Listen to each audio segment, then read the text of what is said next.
This is The Big Breakdown, a long look back at some of the biggest stories we're covering for you at the Hidden Killers podcast and True Crime Today. This is Hidden Killers with Tony Brueski. Here now, Tony Brueski. We are bringing you breaking coverage right now in the double homicide case at Devil's Den State Park in the state of Arkansas. Just outside of Fayetteville is where this park is located, an otherwise very peaceful, very popular state park for families and travelers and hikers alike, and also very busy on a Saturday afternoon at the end of August. We had a moment to talk to a couple who believe they came face to face with the man that they believe was the killer of this husband and wife who were murdered on that trail in front of their two little girls, age 7 and 9. We're going to go to that conversation in just a moment, exclusively here with the Hidden Killers podcast and True Crime Today, and reveal new information that has not yet been revealed by authorities, but eyewitness accounts of what they saw and more new information on the alleged suspect in this case. But to give you some context on this case, it was a normal afternoon in the state park. That husband and wife with their two little girls did not make it out alive. The children did. Clinton and Kristen Brink, 43 and 41, were murdered in cold blood on that trail. Their kids were right there. And now Arkansas State Police are in full-blown manhunt mode for the guy who did it. I will say this, though. Answer your phones or get more people on it, because there's a lot of people I've talked to who have information, who are trying to get through to you, and your phone rings and it just hangs up on people, including us. So do better. They're looking for a white male, dark clothes, fingerless gloves, possibly in his 20s, last seen hauling ass out of the park on a black four-door sedan with a license plate taped over. That's not random. That's someone who came prepared to kill and vanish. But here's the part that hasn't been reported until now. Roughly an hour before the murders, another couple hiking that same trail passed a man who made their skin crawl. He stared. He had bright, bloodshot eyes, a weird, oversized gear bag that didn't belong on a hike. And the second they walked past him, they knew something felt wrong. They tried to call it in to the state police. They couldn't get through. And now they're talking to us here exclusively at True Crime Today. I'm about to speak with a couple who may have locked eyes with the very killer just minutes before he struck. Let's get into that conversation. The couple does wish to remain anonymous. Thank you guys for joining us. Let's start at the beginning. What was it like yesterday on the trails? I know it was very hot, but take us there. So we were out, the four of us. So me, my sister, her boyfriend, and my fiance here, and their dog, my sister's dog, who is a good-sized golden doodle as well. So the five of us, I guess, left Fayetteville probably around 9, got to the park 9:30 or so, and we hiked a couple trails. I think we did the Yellow Rock Trail first, and we finished that one and then went on to Devil's Den Trail right after that, pretty much. We parked at the little parking area closer to the river, not where the visitor center is necessarily. Okay. All right. Went up there. Yeah, very hot. We drinking water all day long. Yeah. I will say that the main thing that probably stuck out, or the reason why, we even think that we came across this guy, is because everyone else essentially was in pairs or families, really, for the most part. And, as we're walking, everybody's pretty slow moving, and it's hot. It's a little dangerous out there, right? So everybody's slow moving. This guy he head down and full steam ahead, I would say, right? Not really taking in the nature at all. And at this point, we were probably on the section of the trail near the caverns. Okay. We had passed the little ice box, and we're going through the cavern section there. And he just came speeding by us. I think my sister was out in front, and she turned around and looked at me, and he kind of side-eyed all of us as he walked by. So really intensely. did he come up from behind you, or was he coming towards you? He was coming straight towards us. Okay. I mean, we saw him coming a good minute off, and there's also two directions of the trail, right? Mm-hmm. So you can kind of pick which direction you want to go. We went down We went down the riverside first, Mm-hmm. and then came up. So I guess we went more. We were going east. No, we were going east. Sure. And kind of looped around and finished west. So he was walking straight towards us at that point, and again, just really caught us off guard. Yeah. He was by himself, moving quickly, and the thing that, I mean, we all noticed that he side-eyed us, and my sister turned around and looked at me, and I was already making a face and turning around to look at him. Just kind of naturally, like, what was that? Yeah. Reaction. Like that was odd. Was it? And, we both had that reaction. Was it an inquisitive look? Like, did he slow down when he got near you, or was he still kind of, just giving you a look as he seemingly? Would you say it felt like he was on a mission, like he had a place he was going to? Yes, kind of. It was. He definitely looked us up and down. Like he gave us a good side eye. He looked at all of us. I mean, I know his eyes were blue, or, kind of, right? Kind of blue, sea green tint. Mm-hmm. He had stubble on his face, short brown blonde stubble, short blonde hair, maybe like 2 inches long or so. Mm-hmm. And had a hat on and that. But I mean, it was the look. It was the look on his face. It was the way he was walking. And then when I turned around to look at him, I noticed that he had a backpack that.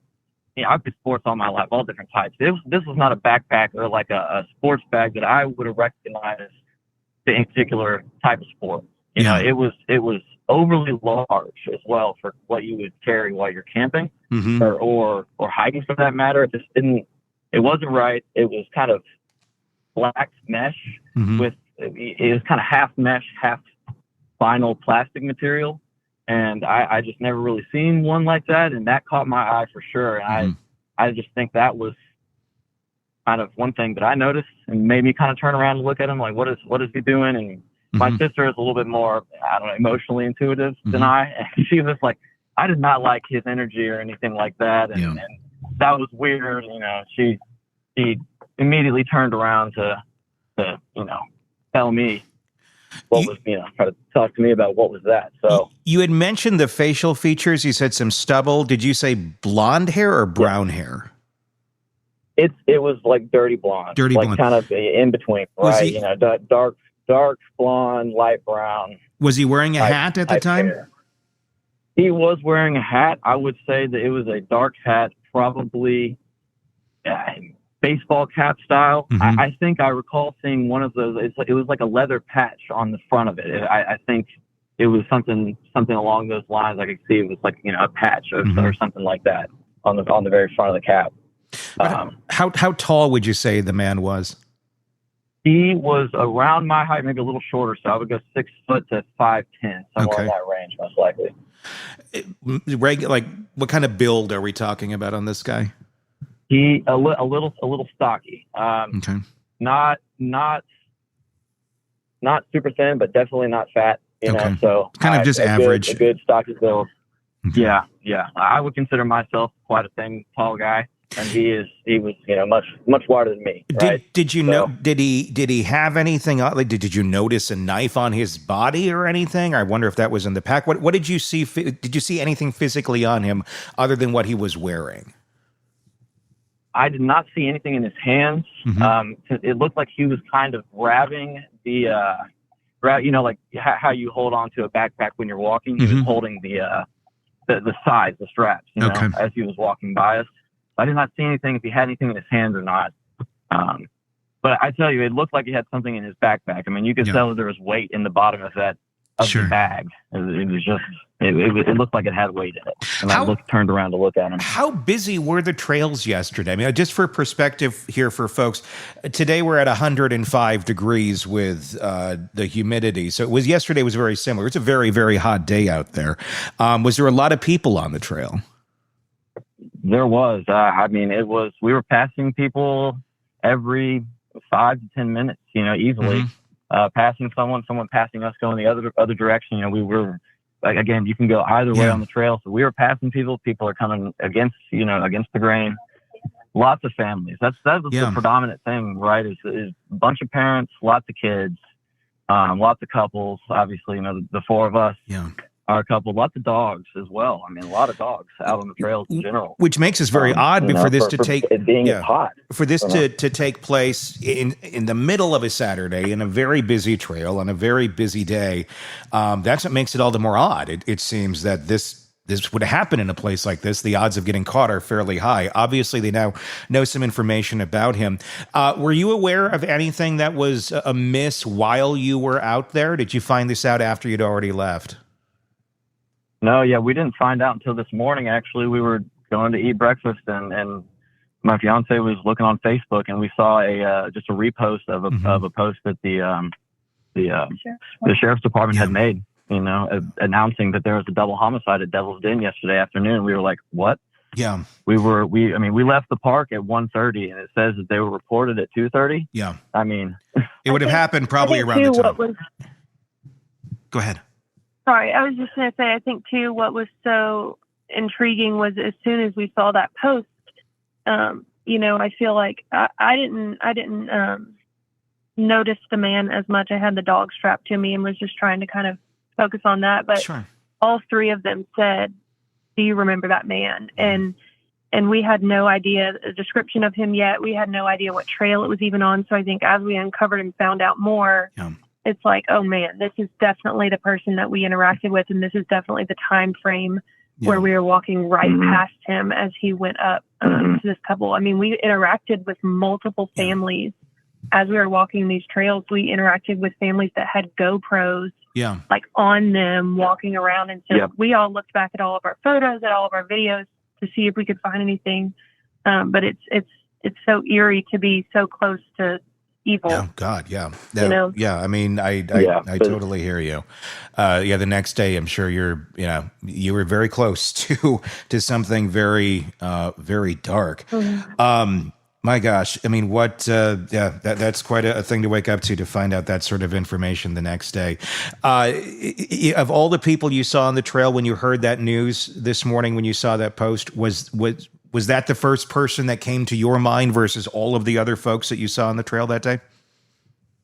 By far, the first and only. I mean, it like I said, every other person that we saw together had a family. They said hello to us. And everyone was talkative. Sure. I mean, it was a beautiful Saturday. It was hot, but a beautiful day. Yeah. And everyone was very, very, very pleasant, right? And this guy was 100% not pleasant. Yeah. Very, very single-minded and gave us, I mean, really a death stare. I mean, really. Yeah. Did not turn his head, side-eyed us, death stared us down, and kept moving, right? Yeah. It was very out of place. Yeah, that's odd when that sort of thing happens. I know you had mentioned that, or your fiance had mentioned that she was trying to get in contact with the police to share what you just shared with me. Have you gotten through? Because honestly, we've been trying to get through today ourselves as well, and it just rings and hangs up eventually with the state police. Right. I mean, that was our very first thought was, man, we need to call them, and it's the number that is posted on the sheriff's department post. We've called several times, tried several different departments throughout the day too. Yeah. We called first thing this morning, and we just called right before we got on the phone with you. I don't know if they're overwhelmed or not. 479-751-6663. I find the 666 ironic, being Devil's Den and this being a double homicide. But I'm imagining they're overwhelmed right now. I'm wondering why they're. I was actually just walking around Prairie Grove earlier this afternoon, which is where the couple now lives. They moved in from another state recently. And I was just asking around. There's several little antique stores down there. And I was like, just asking the folks, the clerks and such, like, hey, did you hear about this? And surprisingly enough, no one really knew about it, which I was kind of surprised to hear about 24 hours into this, that nobody in a town right where this took place, that this was a thing, considering the suspect is at large. I don't know if it's just bad messaging or what, but I found that to be interesting, that folks are unaware of and this. I think I read several comments. You know, I can't stopped thinking about it since we've read about it. And so just deep diving into it, there are several people who are concerned with the speed of reporting and just of like let's get it out there, the blast. Yeah.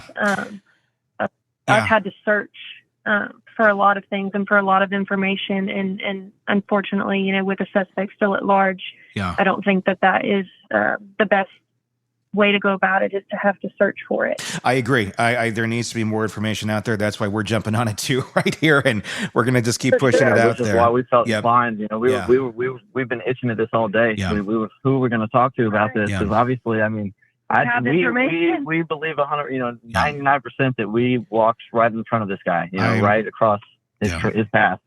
So whatever on earth he was thinking of doing, you know, like. I'm sure you did. From what you described, that very much describes the man that the authorities are putting out there. Right. Well, you guys. As soon as they put out a secondary description of him, I mean, he had on the gloves, the fingerless gloves. We've been talking about that all day, that he had those on. They said he had on sunglasses, but I think they were on his cap when he passed us, because that's like a big description. I saw his eyes very vividly. Like, he definitely did not have sunglasses on. They might have been on his hat. Like I said, I saw the patch. So if you were to, and I'm sure hopefully at some point here you can get in contact with authorities, or we can get them in touch with you. Would you be able to give like a description, like to a facial recognition artist that could maybe? Do you think you could work with them to give that good of a description from what you believe you saw? That is possible, but I mean, honestly, our other witnesses, my sister and her fiance, are actually artists. They were literally talking about drawing his face up already. Okay. I think I'm going to tell them to go ahead and go through with that. And, one of us. And whatever because they're fantastic artists. So whatever needs to be done with that, we're 100% willing to send to whoever. Can you please? But I think that they can come up with a very accurate rendition. Could you send that to me when you get that through Facebook, or could you have your fiance do that? Because I'd love to see that once that gets through, and we can maybe even push it out there. I know. Too. I'm intrigued. I mean, one of us. At the end of the day, one of us could absolutely, or piece it all together to give a good facial description of him. Okay. Well, great. Absolutely. We all saw him, and we all had the same reaction. All three of us that really paid attention to me. She was walking the dog and not really focused on him. So. Now it's time to find him, and with the information you have, hopefully you can play a role in that. Please do send that to me. If I get in touch with any authorities, I will pass your information to them, so you can do that unless you get to them first. But you guys, thank you so much for talking with us and giving us your experience. Have a safe drive on your way back home, wherever it may be. I don't want to put it out there, but thank you, and please do anything else you have. Please let us know, and please do send me that drawing when you get it. Awesome. Absolutely. We definitely will. Also, I don't know if we mentioned this either. I feel like we all kind of agreed that he was probably in his mid to late 20s. Oh, yes. Yeah, I haven't seen that. I haven't seen that on social media at all either. Is the age of the suspect that they're looking for? Yes. Okay. I would definitely agree. Mid to late 20s.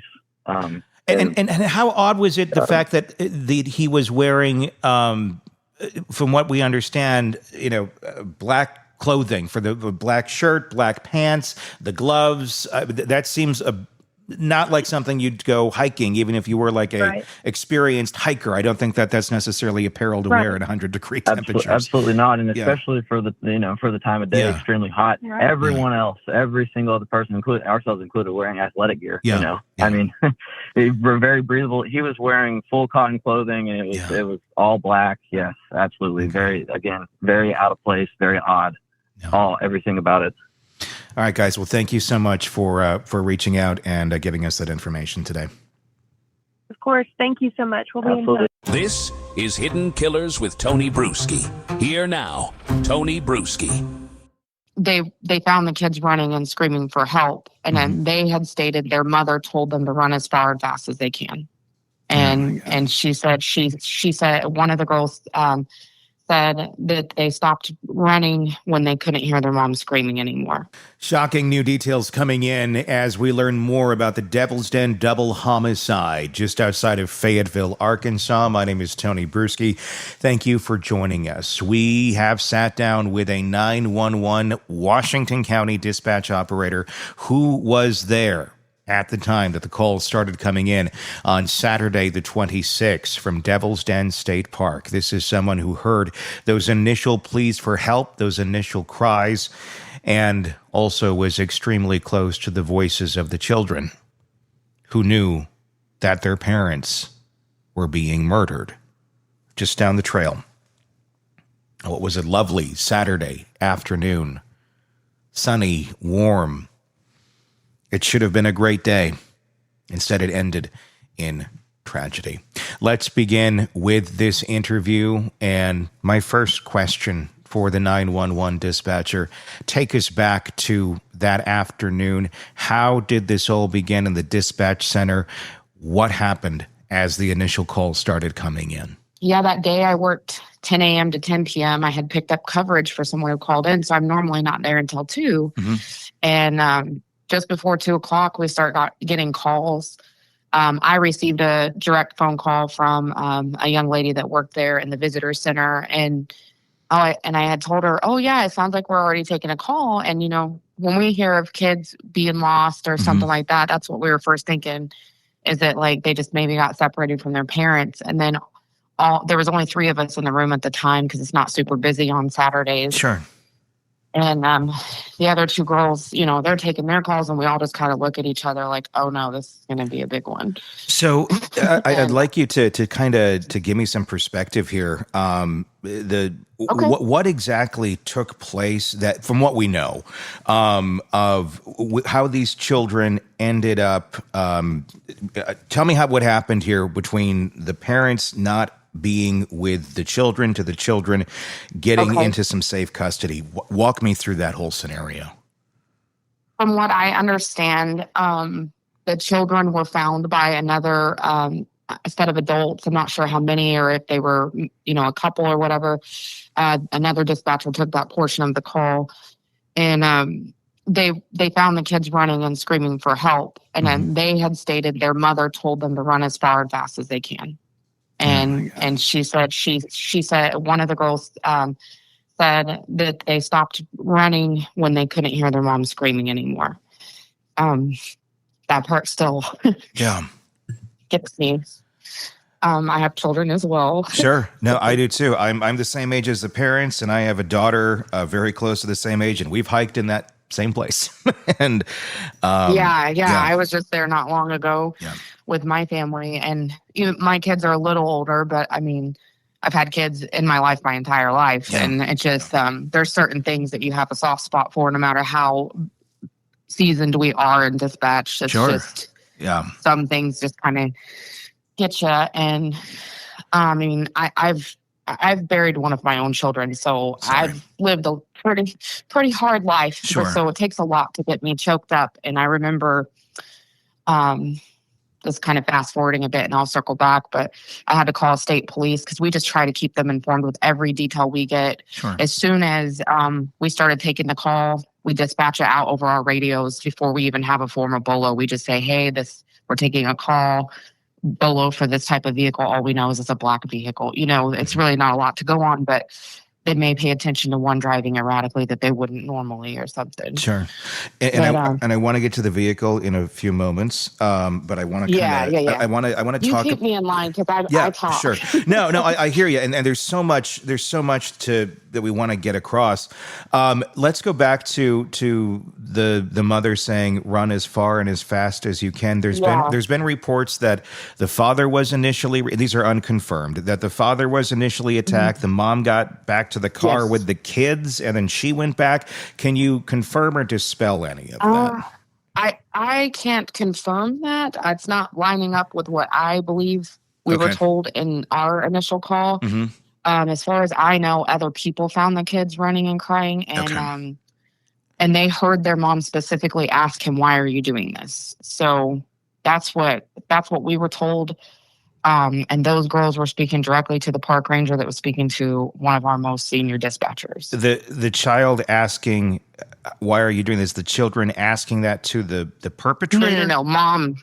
Okay. No. Mom asked, why are you doing this? So dad was stabbed first. Okay. And I believe that the initial attack was directly in his chest. Oh, God. Okay. According to the little girls. Mm-hmm. And there was people that brought them to the visitor center from somewhere along the path. I mean, from what we understand and looking at the map, they ran pretty far on their own. Really? What portion of the park did this take place in? I don't recall the name of but I remember it being the lower trail is what they were talking about. Okay, that's what I've been hearing too. I'm not sure what that really means. I've not been out there a lot. I've only been out there just near the waterfall and one of the paths close to that. So initially, we're getting this call. We're just all kind of taking information. The main dispatcher was, I believe she called back because she had more questions. She wanted to talk directly to the children. And I remember her saying, if you can't answer these questions, that's fine. Mm-hmm. But we were getting third-party information, and it's just kind of difficult. We want as much description as we can. So I called a park ranger back, and I was like, hey, I know you're like not able to probably answer or ask these questions, but whoever saw the vehicle, can they tell if it was a 2-door or a 4-door? Because initially we had no idea. Sure. And that's where I got with that. But he had a female call me back, and she tried to give me as much as she could. I asked just, because he kept calling it a sports car at first. And I was like, well, that could be a lot of things. Is it a muscle car or is it a foreign car? And so we were able to determine it was not a muscle car, at least, and go from there. But let me ask you this. How people, obviously, we have witnesses, as far as we know, that saw this vehicle leaving, that saw this man leaving. What stood out? What made this man look like there was something about him to pay attention to versus everybody else coming and going from the park that day? Well, I'm not sure who said it and where this determination came from, but somebody had mentioned he also possibly had blood on him. And there were people saying, that he just acted strange. And when he left was the person I spoke with that gave the vehicle information. She said it was loud and he left so rapidly that it upset her that he was driving that way, because at first that's all she knew was like, gosh, he's driving like a jerk. Yeah. And like a jerk, like a rear end, as in getting out of there fast, like escaping the scene, kind of that sort of okay. Yeah, that's what caught her attention. So that's why she was only able to really see the rear end of the car from what she described to me. That's how come she couldn't tell me whether it was 2-door or 4 doors. Sure. But so I just asked her, okay, well then were the tail lights red or white or clear? There's different colors of tail lights. And so we started there, and she said they were red tail lights. And I didn't see state mention any of that. Maybe it's not important to them, but if I were trying to identify a car, I'd want every detail. Everything is important. Any small detail that people don't even realize they may have is important right now, especially in the first 24 to 48 hours, which we're still in. What other things did you hear from other people who had called in to the dispatch center with their experiences? Obviously, you heard from the folks that we talked to, but I imagine there was others that called in that day. What other experiences did you hear? Well, we had a lot of people calling and just asking, am I safe? Is it okay? And what's going on? And it's a really difficult question for us to answer because we're not allowed to really say, because if you don't feel safe, you don't feel safe. But, and if it were me, I would not feel safe, because at this time we still have not determined if there was any connection or if this was a random attack. And we all personally just believe it would, even though stabbings are typically personal, we believe that this was an ambush attack. He just decided that was them, because they're new here. So we're trying to figure out what kind of connections they could have possibly had. Yeah. So I did speak to a couple other vehicle witnesses. They usually pass that kind of stuff off to me because they make fun of me. They say it's my tism. Vehicles. And there was a gentleman that called towards the end of my shift that I had been I was waiting for somebody who knew from details about vehicles, like kind of like I do. He also agreed that the vehicle was very loud. That's what caught his attention. He was out with his wife, I believe, on a hill. They live out there. And he said, what caught his attention is how loud the exhaust was, and just they sounded like they were driving really rapid. So he looked over and he was telling me, he's like, I saw a black vehicle, all blacked out, black on black, leaving, but he said it had a dual exhaust and four exhaust tips, so 2 on each side. And he believed it to be maybe a BMW or something. And I mentioned to him, well, I had another witness state that she believed it seemed like a Mazda. I said, so it sounds like we can all agree it's probably a foreign vehicle. And he said he would, without a doubt, 100% say it's a foreign vehicle. And I had asked him a few more questions. I had another lady that vehicle, I guess when she was leaving the park, almost hit her. And she said around 140 or 145, she thought, maybe somewhere in there. But she couldn't really remember what time she was heading to the park. He was leaving and almost hit her head on. So I asked her for a front end description. She said that the lights, like it was a low profile car. The lights were more fitted to the vehicle, like oblong, because I asked about shape and everything. The other lady originally said that the tail lights were rounded or curved, so not square. And then the second 2 people could tell me for certain it was a 4-door. So that was helpful. And, are there any cameras in the park that would have caught the vehicle on camera where we would, or do they have that? I'm surprised we don't have more information out to the public. I know. That's my biggest thing, because I covered hundreds of these cases all over the country, and this is the time that the public needs this information. Yes, because they can look. This is now. And you're going to lose them if we don't. We need a clear vehicle description if it's available, and we have plenty of eyewitnesses that we could get a sketch done. I don't know why we don't have one done yet. I'm not trying to be critical here, but my God. No, I was frustrated because I also initially asked the ranger, I said, well, can you start asking people that are there, have they taken pictures? Everybody takes pictures. Yeah. There's always pictures of cars in the background. They may not know what they have. I was like, send them all to me. I have time. Yeah. I will look at them. I can tell you for certain, almost every vehicle that ever crosses my path, I can tell you what year, make, and model it is. Yeah. Just by little, even if like a Kia Optima, the years that they had the side markers on the side, I know those things. Yeah. It was just like really hard for me because that's something I can do. That's something I can help with. Do we know why they're not giving out much information yet? I mean, it's basic, but I think it's because they believe this person will be watching social media, and then if they put too much information out there that they may already have, it could ruin the investigation for them. I do know that there was a young lady that posted initially on the Northwest Arkansas Bad Drivers page, where Highway 71 turns into College in Fayetteville, and so there's a vehicle that's driving extremely erratically, passing people in the turning lane, and it was and it's a black Ford Fusion, and it has red taillights that are rounded. Now, granted, that's not a foreign car, and I don't necessarily know that it had a loud exhaust like the other 2 people said. It may just be another bad driver, which is why there's the Facebook page to begin with. Right, but it did seem to have black tape over a paper tag. That's the number one thing. That's a key piece. That is very, But then you have to think, are there people doing this? Like, if this was random, maybe there's a group of people protesting something or just committing random acts of violence, and that's their thing. They're going to put tapes over their tags. You have no idea. It's hard to... There's so many different... Yeah, I mean, I feel like that would be a stretch of an assumption to make at this point, but it certainly is something that if it was being posted on the Bad Drivers of NWA, that will also give us more descriptions and more places to look for cameras, whether they be street cameras or whether they be store cameras or house cameras, ring cameras, all of that. I would imagine we're going to find more info on this vehicle. The faster, the better to get that out, unless they already know who this man is, which if they do, bravo to them. That's great. And if you don't, we need the info. The initial public bolo it was a police bolo. I'm not sure what the public was able to hear. Did have a Mazda 6 a 2012 Mazda 6. It was black in color, but it did not have tinted windows like everybody said, and it had a Connecticut plate.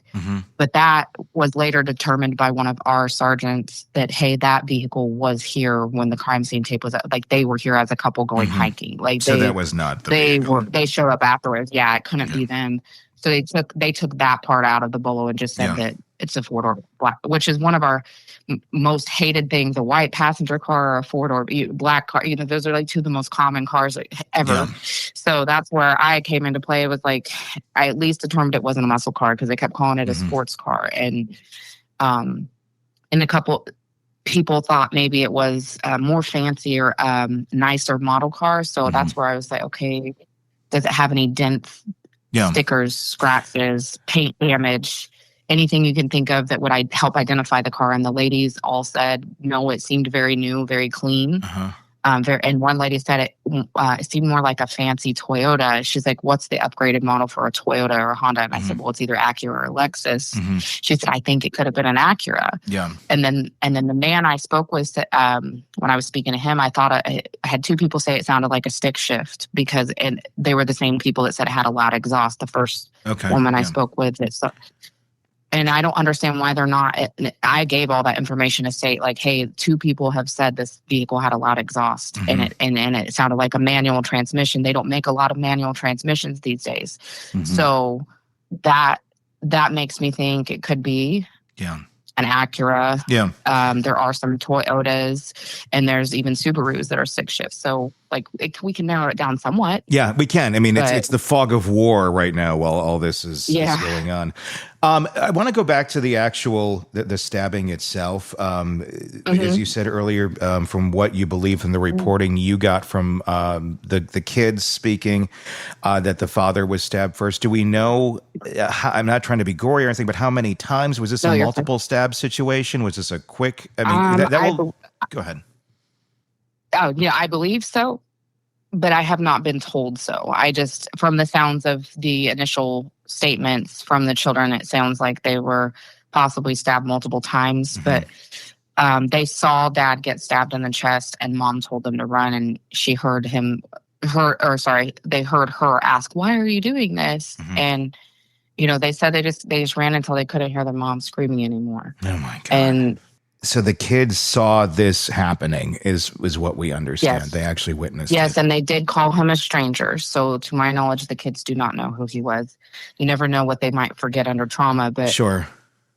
Has there been anything that you've seen or heard that points to any sort of direction on this guy, if he was just completely random out there and just chose this family, or if this was a targeted attack? I mean, it seems obviously it's insane to begin with, but to do this on a hot summer day in the middle of the afternoon on a very busy hiking trail, this should be a place you're going to get caught if you're going to do this thing.